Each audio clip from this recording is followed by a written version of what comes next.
Make a video about Munich, Germany, and deleted it, tried and deleted it. But now I think I am ready. My hair is up. I'm ready to give you the juice on my travel to Munich. So let's get started. So we went to Zurich in Switzerland, and obviously that was my first time to Zurich as well, which I'll do a video about. And we decided to drive to Germany, so we decided to drive through Zurich, through Austria, and to Munich in Germany, which was so exciting because I love road trips. If you can drive, it's much more better than having to take a plane. If I could get a bus, I'd get a bus really to a place. It's a lot more cheaper as well, and it's a lot more fun because you can take pictures along the way, which I did, and you can have a chat with the people that you're in the car with. So it was me and my partner and the family. We decided to go to Munich, and the reason I really wanted to go to Munich, guys, was because I have heard stories that Munich is famous, Germany as a whole is famous for like sausages, and so I wanted to go and eat sausages in Germany. That was my main aim. Like, this travel was just to eat sausages because I absolutely love German sausages. However, we traveled to Munich, and I was expecting, like, when we arrived there will be sausages everywhere, you know, like sausage stores in the streets or just people walking around with sausages, because Germany apparently is famous for sausages. So anyway, we traveled from Switzerland in Zurich. It was such a lovely trip. We saw the countryside, and we went through Austria. We didn't stay much in Austria, so I won't give you a review on Austria because I haven't really felt the environment, feel the people. All I know is that Austria charges you a fee for using their motorway on the way to Germany, so you have to be aware of that. So if you're driving through Austria, you're going to have to pay a motorway fee. Obviously most European countries do that, but it's just worth knowing. And then the other thing that I found out is that in Germany you can drive, there's no speed limit on the motorway, so you can drive basically like an absolute raging person, which English people do not like to imagine, because in England you get told off for driving fast and there's very strict driving rules. But we absolutely enjoyed having a free motorway. We drove really fast, obviously, and it was so much fun just screaming and saying yay, you know, but it's dangerous. There was quite a few accidents here and there. But anyway, we arrived in Munich, and we stayed at the Novotel Hotel. It's a chain, so if you know the Novotel, you know, it's a chain. It's quite a good price. The one thing that I could say about the Novotel is that it takes so long for them to check you in. They have to see your passport, they have to ask your address, they have to see everyone's ID, and I thought, really, we've had a long trip. This is the last thing I want to do. And we were so hungry as well, so when we arrived in Munich, we just wanted to arrive at the hotel, unpack, and then just chill, or go downstairs to have something to eat in the hotels. But the Novotel has got a lot of places around it because it was right in the city centre, in the centre of Munich, and so you can just walk around and get food. So we arrived, when we asked the hotel for the restaurant, they had a bar restaurant. And I tell you, the menu there was shocking to me because I was expecting the menu to have like potatoes. I am Zambian, obviously, who has lived in the UK for a long time. And so my eating habits are a little bit confused because, but one thing I know for sure is that because I'm used to eating shima, which is a Zambian delicacy, it's a Zambian meal. It's like corn, it's very hard, it's like very hard. And so I wanted to eat something solid.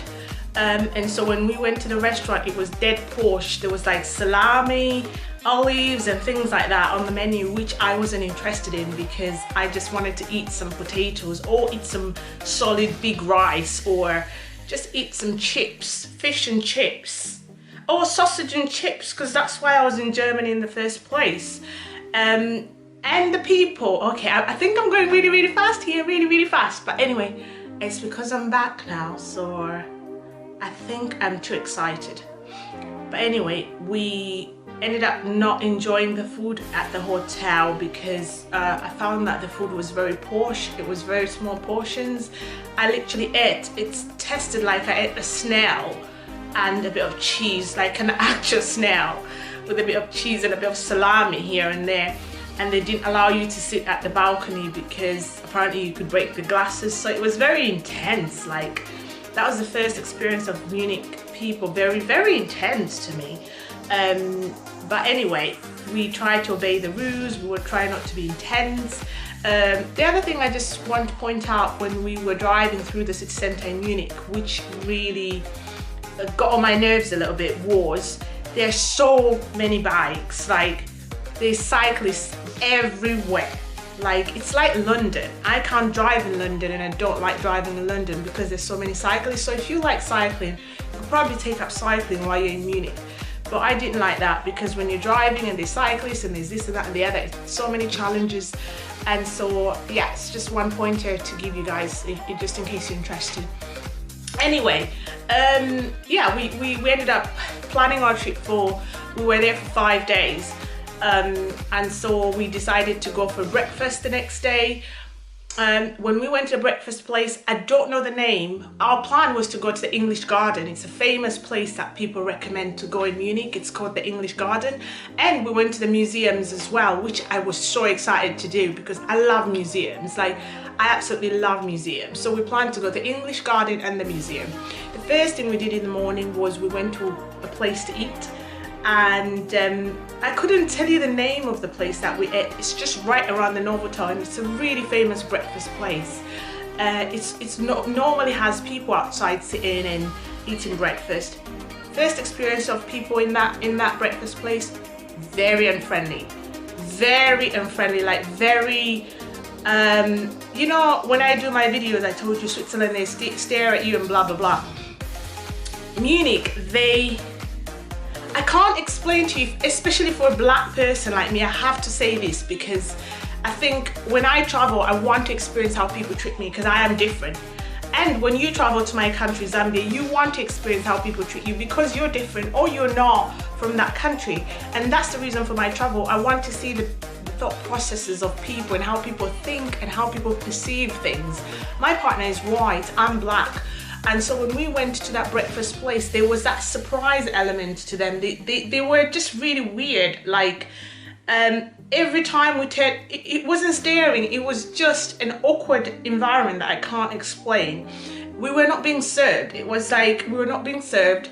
My partner tried to speak, because my partner is very protective, tried to speak to someone, and they were very dismissive, like, wait, you know, like almost like, why are you, I can't explain, but I found it rather patronizing. And so we stood up, and obviously I do have high standards because I don't want anyone to treat me like anything. So we decided to get up and we went in town. We went to a kebab where we were treated with absolute respect and we enjoyed the kebab. We ate a kebab. Looking around, no sausages still. No signs of sausages. Okay, I'll give Munich a chance, I'll wait. Looking at the menu at the breakfast place, because we didn't get to get the breakfast, but we looked at the menu. I would say the food is cheap in Germany. Germany is cheap. Basically, it's a good place to travel if you want to travel. I think it's very cheap. It's just the same, maybe even a little less than England. So it's a little less expensive than England, which is a good thing.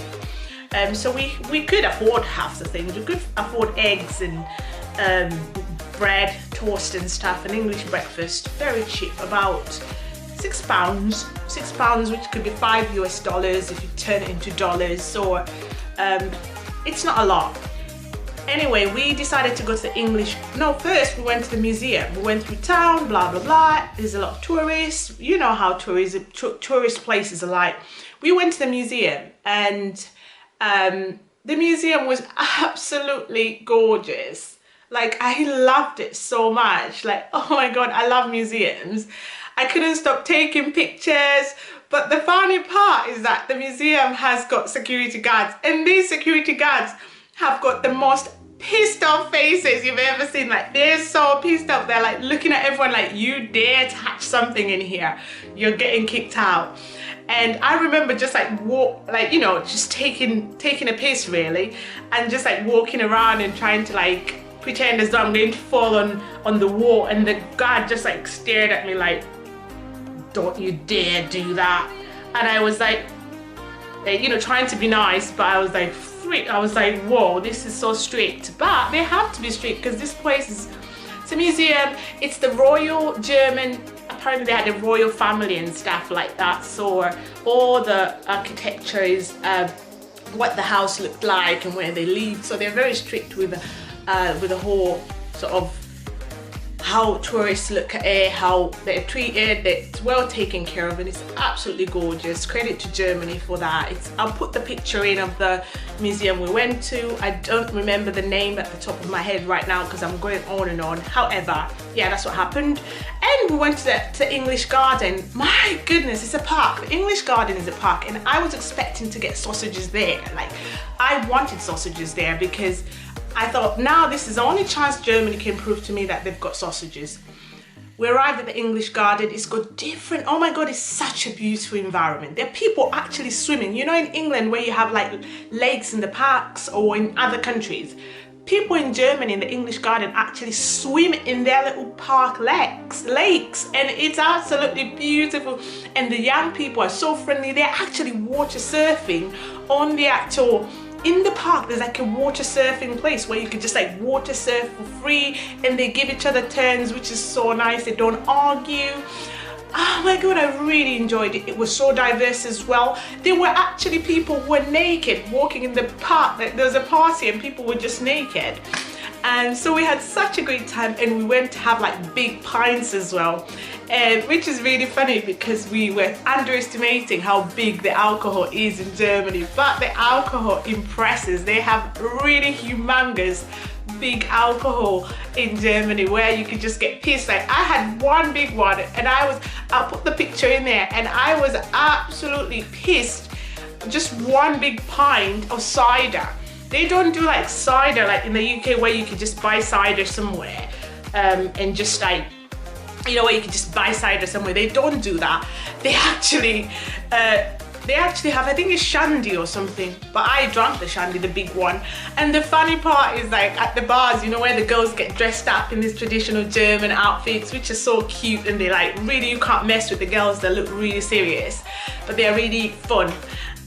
They actually sell bread. They sell bread and alcohol, so that other girls' job is to sell bread and the other girl's job is to sell actual alcohol, to give out, to serve actual alcohol. So which made me laugh a lot because like you can imagine this girl walking around in a bar with bread on the shoulders. It was just so funny. But yeah, that as well. So you can do so much in Germany. But one thing I should say, if you ask me about the people, which I always say in my videos, I found German people very judgmental, racially dismissive. I think someone said to me that that's the headquarters for all the, is it the, I think Munich is the like headquarters for where all the anti-Semitism or something like that started. So the Jewish thing.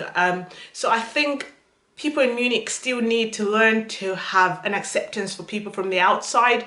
I don't want to brand them as racist because I think it's such a strong term, but I think they're very dismissive of people of other races, which really makes it awkward for visitors and tourists like me. I think they looked at us very funny, and they didn't want to speak English as well. Like, they hated speaking English. I remember my partner was, lost his glasses on the day in a restaurant, and we had to go back to the restaurant to ask if they had picked up the glasses.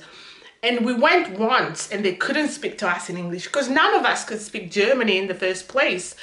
And then we ended up getting a Google app to interpret how to say I have lost glasses in Germany, and my partner had to rehearse 10 times to sound like this Google app. And we walked back in the restaurant. As soon as we said, it's quite good with accents, as soon as he said it in like their accent, they were like, yeah, we've got your glasses, and they gave them to him, and we absolutely